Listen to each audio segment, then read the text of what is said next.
You cannot escape the accumulated effect of the selection of your attitude. You can't escape it. So one of the major things to check is, how do I feel? And am I on track or off track with my attitude? Now, attitude's not that easy to fix. It's not that easy to get information. How do we engage in the kind of philosophical thinking that will refine our attitude to give us a chance for future fortune rather than what will be missing in the future? So this is big, attitude. Here's another attitude. No matter what they pay, I always come early and I always stay late to invest in my own future. We call that another attitude about the same job. Everybody has to choose for themselves. Everybody has to decide by education. Now, if you didn't know what the consequences were going to be, it could be very easy to choose the wrong attitude and not discipline yourself to the right attitude. So a big portion of our life is affected by how we feel. Let me give you just a quick list about the feelings that affect our lives. Number one, it's how you feel about the past. Boy, it's easy to carry the past as a burden instead of as a school. It's easy to let the past overwhelm you instead of let the past instruct you. How to feel about the past hurts and the past losses and the past difficulties and the times you failed and the times it didn't work, the accumulation of all of that. How you feel about that is going to greatly affect your future in your life. One of the major things that affects your life is how you feel about the future. Our life is affected by two major things. One is price and the other is promise. And it's not that easy to pay the price if you can't see the promise. I think kids are having problems these days trying to pay the price because they can't see the promise. But all of us wouldn't mind paying the price if we could have a clear view of tomorrow, next week, next month, next year. If we had the high assurance with great probability of how it's going to work out, do you think we would hesitate to pay? The answer is no. But everybody hesitates to pay if the future isn't clear.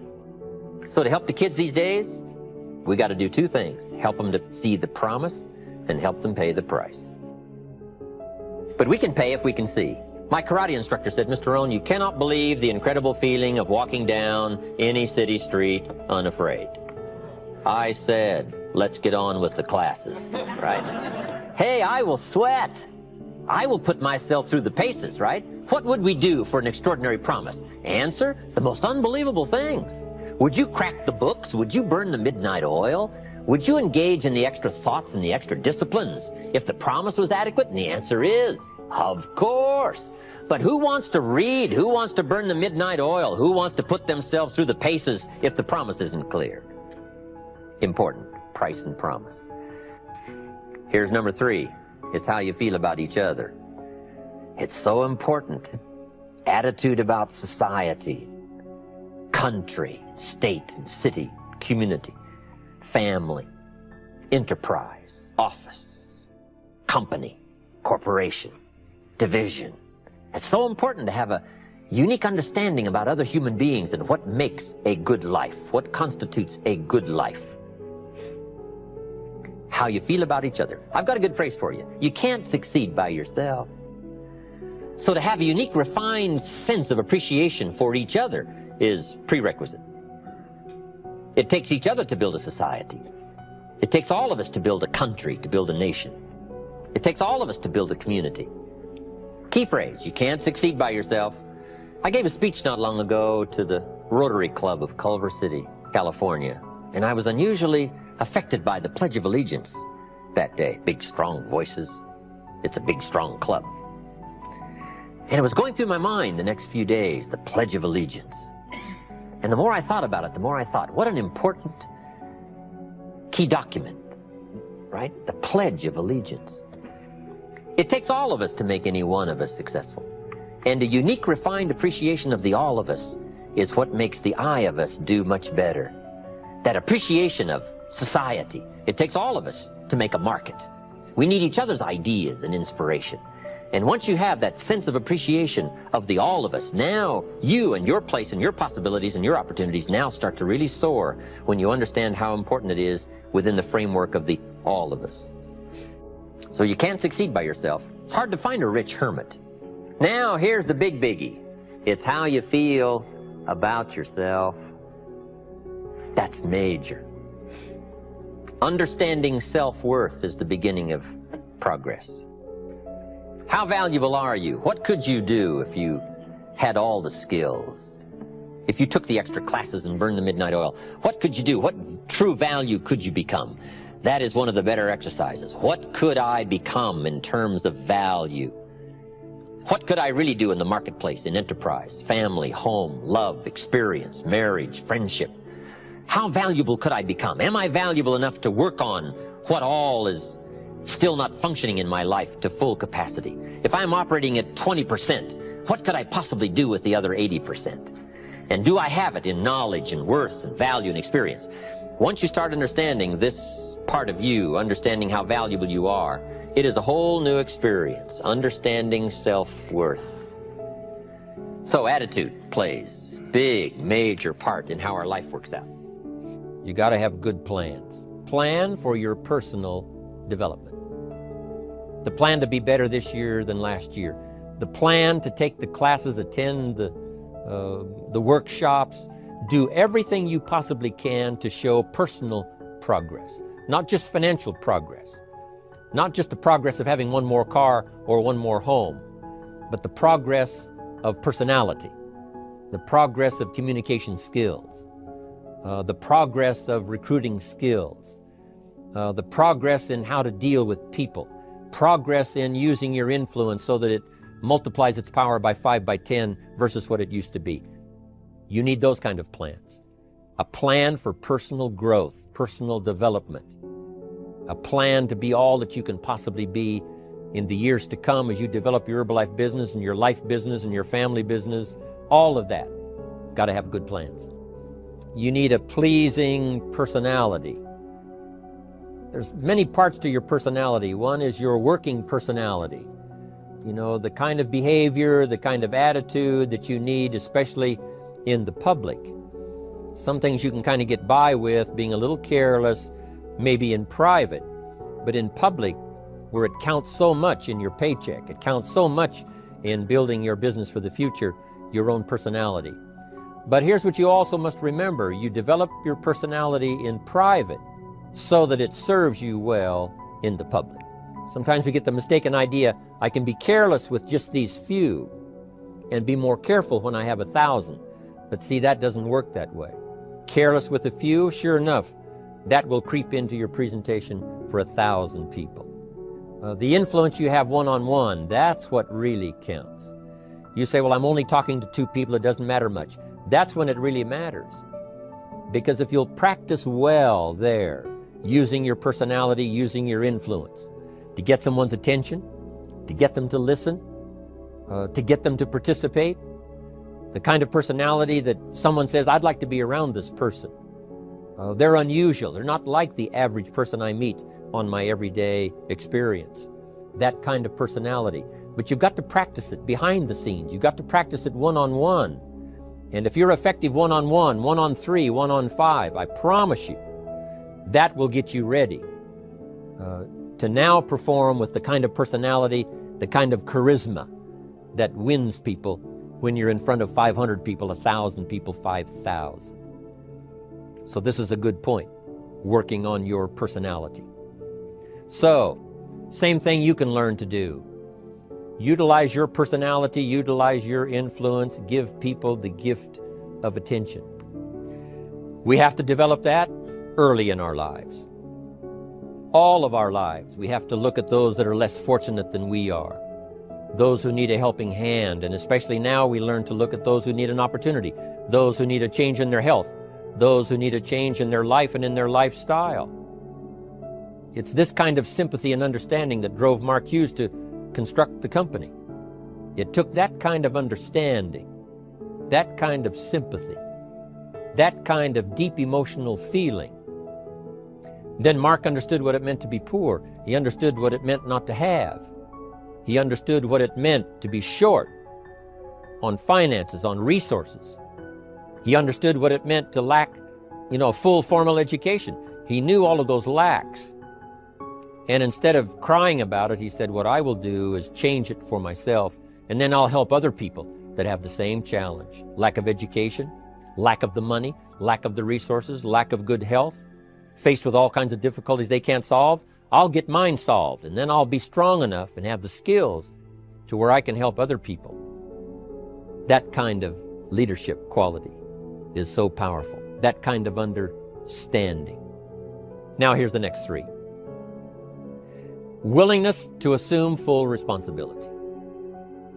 All of us have been taught that, to take full 100% responsibility. Mark Hughes says, what happened to me might not have been my responsibility, but what I do about it is my full responsibility. I've had some things, some people did me wrong. In his first couple of business experiences, he was done wrong. Some people ran off with the money. He was left holding the bag. But he said, that's what happened. And I was not responsible for what happened. But I am responsible for saying to myself, now, what am I going to do about what's happened? If a hailstorm destroys the farmer's crop, he wasn't responsible for that. But his responsibility now begins when the hailstorm is over, when he asks the question of himself, what should I do now? Now that this catastrophe is over, now that the damage is done, now what should I do about it? And a philosophy I've taught all these years, it's not what happens to you that determines your future. It's what you do about what happens that determines your future. And this is a major part of it, accepting full responsibility. If you've got an organization, you're conducting meetings, and you're the leader, the responsibility ends with you. Someone else may mess up, make some mistakes, still your responsibility. Some things over which you have no control, understandable. But what you do about it now, how you fix it, the diplomacy you use, the strategy you use, that's the kind of responsibility now that depends on you. Also, you've got to be responsible for your future. Nobody's going to fix it. No one else is going to design it. No one else is going to come along and say, hey, I will make sure it all works well for you. You've got to take all the input. You've got to take all the testimonials, all the teaching, all the training, all the influence. Then you've got to have the responsibility of designing your life. You can design a life of prosperity, or you can design a life just to coast and get by. The responsibility belongs to you. Now here's the last two. Next is cooperation. One of the great things we learn in life is how to cooperate so that we take advantage of each other's ideas, we take advantage of each other's input, we take advantage of each other's enthusiasm, we take advantage of each other's testimonial, and we take advantage of each other's willingness to grow. That kind of cooperation has built. In those early days, Mark got the group together. Jerry Shatanovich, Doug Stuntz, the rest, and made some plans to cooperate. Said, no telling what kind of powerful meetings we can have if we work together. No telling how many people we can affect, even right away, if we work together. You do this part, you do this part, I'll do this part, we'll make it work together, and we'll get the ball rolling. There's an ancient phrase that says, if two or three agree, nothing is impossible. If they agree on the same project, if they agree on the same vision, if they agree on how to get there, I'm telling you, nothing is impossible. Nothing can stand in their way. Just two or three. Cooperation. That's why I'm here, wanting to do my part, HBN, send out some ideas, give you some notes to take, something to think about and ponder, something to talk about with the people that you associate with and are building your business. That kind of cooperation is going to make this a powerful year. It'll get us to the 2 billion, 3 billion, 5 billion. But it'll get us to much more than just those numbers. It'll get us to a place of honor, respect, prestige, influence, feeling good about ourselves for the hard work that we're doing, cooperating with each other. I want to cooperate with you, helping build your business. We're on our way. We will have the billions. We'll have the stories. We'll have the experiences. Now here's the last one. Napoleon Hill said, a major attribute is vision. Vision is in many parts. One, a vision for your own course to follow. A vision for you, for yourself. A vision for your financial future. A vision for your health. A vision for your wealth. A vision for you to latch onto and make something out of. A vision for your family. Because vision must now lift others as well as ourselves. Guess what our family is counting on? That we'll be able to see things that at first they cannot see. That we'll be able to look further into the future than perhaps they will be able to look. The same is true with your organization, the people that are around you. They're counting on your vision. Perhaps you've been there a little longer than they have. Maybe you've been there a lot longer than they have. And they will look to you to help them see things that they can't see in the beginning. And if you will do that, develop that attribute of, I'm telling you, you'll have such a dramatic effect on your organization, it will be unbelievable. A vision for yourself, a vision for your family, a vision for your organization, a vision for the people that you're close to. The old prophet said, without vision, we die. We perish. Unless we can see into the future, life loses its meaning. Unless we can look further than just where we are at the moment, then we have no reason for faith, no reason for activity. But if we'll develop this skill, beyond any other skill, I'm telling you, it will help us touch people because they'll want to be around us because we have this look into the future. Not only the short-range vision of what we're going to do this week, this month, this year, but the long-range vision like Mark has, taking us to the 5 billion. You can have a vision that will take your organization into the future and bless everybody with success. Here's the big challenge of life. You can have more than you've got because you can become more than you are. That's the challenge. And of course, the other side of the coin reads, unless you change how you are, you'll always have what you got. I have found in my experience that income does not far exceed personal development. Now, sometimes income takes a lucky jump, but sure enough, unless you grow out where it is, it'll usually come back where you are. Life has strange ways.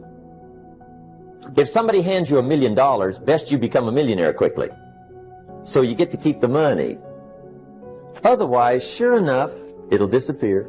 Success is something you attract, not something you pursue. Success is looking for a good place to stay. So instead of going after it, you work on yourself. Personal development. See, the major question to ask on the job is not what are you getting? The major question to ask on the job is what are you becoming? Because true happiness is not contained in what you get. Happiness is contained in what you become. So that's our major subject for tonight, personal development. Of all the assignments Mr. Schoaf gave me at age 25, this was probably the most difficult. In fact, I'm still working on this one. I think it's an unending challenge to see what you can become. The next subject is called Basic Laws. And it's good to study the basics. And I call these basics primarily because they come from the Bible. Now, I'm not a theologian or a minister, and that'll be apparent.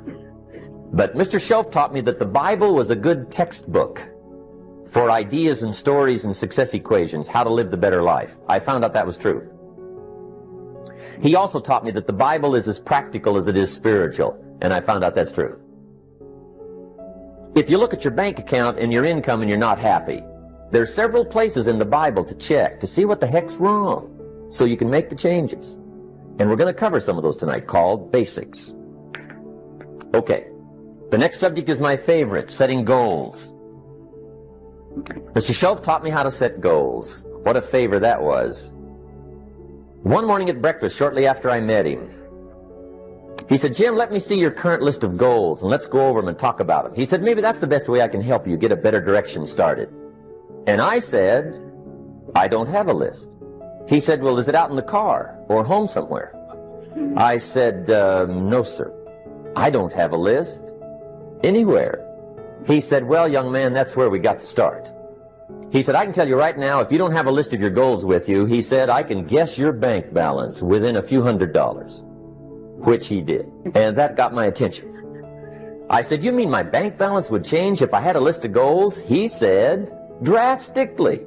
That day, I became a willing student how to set goals. And sure enough, learning how to set goals changed my life. And I often wondered why no one had ever taught me how to set goals up until age 25. So here I am, age 25, married, my family's starting, I've been to college, I'm working, and I still don't know how to set goals. But fortunately, when I was 25, I met the man who taught me how. And it revolutionized my whole life. Economically, socially, personally, it's incredible. So I want to share with you tonight what Mr. Shove shared with me, how to set goals. It can be a life changer. The major key to your better future is you. And I'd like to have you underline two words just to give it some added punch. Underline the word major and the word you. Now my first suggestion is transfer this to a card or something where you can put it up, where you can see it every day. Preferably put it up where you can see it at the beginning of the day, before you go off to put the day together. This is a good phrase just to glance at, to keep in mind as you're putting the day together. It's called the silent seminar. If you'll just let this talk to you during the day, I found it to be tremendously helpful. I used to wonder why two people could work for the same company, one make twice as much money. Now see, that used to puzzle me. And maybe they were the same age, graduated from the same school, live in the same community, work for the same company, with the same products and the same services. They've got the same traffic, the same problems, and one makes $1,000 a month, the other one makes $2,000 a month. Now that was my puzzling question. Why would this long list be the same and the money twice as much? I asked, what's the difference between $1,000 a month and $2,000 a month? And I don't mean $1,000 a month, right? I could figure that out. But what makes the difference? Why would one person do twice as well, 3 times as well? Speaking economically, now I know there's more than one way to do well. I understand that. But in this little narrow area called compensation, what's the difference? Well, back then, with my faulty thinking, I'm trying to reason it out. I thought, well, maybe time makes some of the difference, right? Some people do better because they have more time. I used to say, Harold ought to be able to do well. He's got a lot of time. If I had all of Harold's time, I could do well. Now that's got to be dumb, right? Number one, you can't get somebody else's time. A guy says to me one time, he says, you know, if I had some extra time, I could make some extra money. I said, then forget it. There isn't any extra time. Now, if you can't get more time, which you can't, what could you get more of that would make a difference in economic results? And here's the key word. Make it a part of your notes. We're going to consider it tonight. The word is value. And I have a little phrase for your notes. Value makes the difference in results. You can't get more time, but you can create more value. Now here's the first lesson of economics. Everybody should learn it from the time they're old enough to understand what a dollar means, how to earn one, how to get one, how to keep one, what to do with it. First lesson of economics. We primarily get paid for value. That's lesson 1. Bringing value to the marketplace, that's how you get paid. You don't get paid for the time. I know it takes time to bring value to the marketplace, but you get paid for the value, not the time. Now, since that's true, here's one of the key questions of the evening.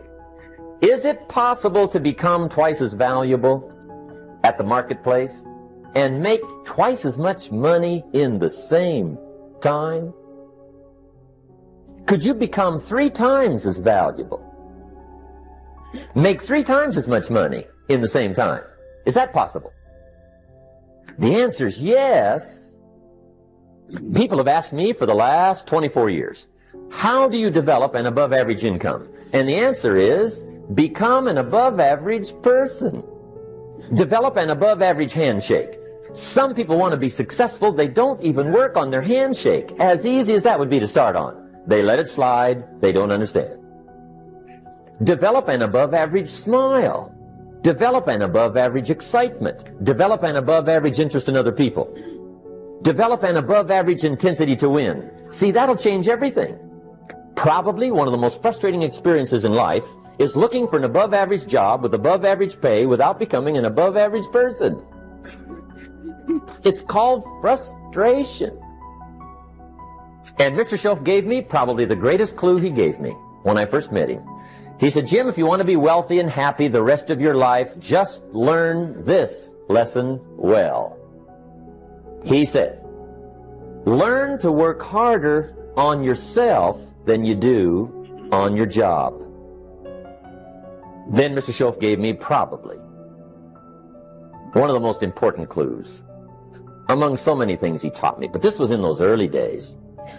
Mr. Shove was very kind, but he was also very abrupt. And he had these interesting questions to ask. I'm giving him a little rundown one day on how things hadn't worked out for me. He said, Mr. Rohn, I've got the answer for you if you will listen carefully. And listen carefully I did that day and for the next 5 years. If somebody's wealthy and happy, you gotta listen. He said, Jim, I've only known you a short time. But he said, it's already my honest opinion that for things to change for you, you've got to change. That wasn't quite the answer I was looking for. But that's the answer he gave me, and I pass it along to you. For things to change for you, you've got to change. Otherwise, it isn't going to change. Before I met Mr. Shove, I used to say, I sure hope things will change. Right? That seemed to be my only hope. If it isn't going to change, I'm in serious trouble. And then I discovered it isn't going to change, so I'm in serious trouble. See, that's the difference in how your life works out. It's not what happens, it's what you do. So here's one of the key questions of the evening. Starting tomorrow, what are you going to do that'll make a change in your life's direction? Good question. What are you going to do starting tomorrow that'll make a difference? Now see, if you don't do something starting tomorrow that'll make a difference, guess what? It's gonna be the same. And see, that way you can guess what the next 5 years are gonna be like. Look at the last 5. Because the next 5 are going to be like the last 5 unless you, major key, tomorrow, change it all. Or change a little, or change something, or don't change. It's choice time. You can do whatever you want. But it's nice to know any day you wish you can change your whole life.